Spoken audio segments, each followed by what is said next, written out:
Hello guys, in this video I'm going to show you how you can apply a new effect in CapCut, that Holoscan effect.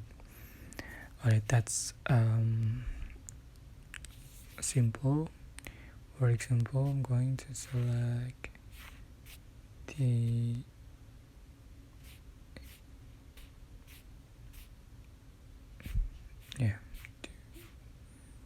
going to select that project.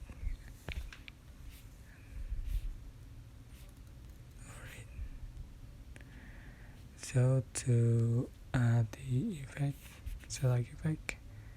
select video effect, and you can find a Holoscan, just download it.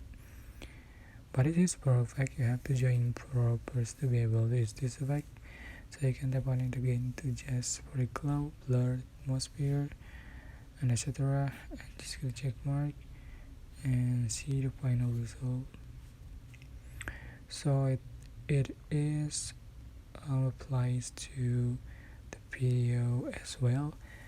And I hope this tutorial was helpful for you. Don't forget to like, comment, share, and also subscribe.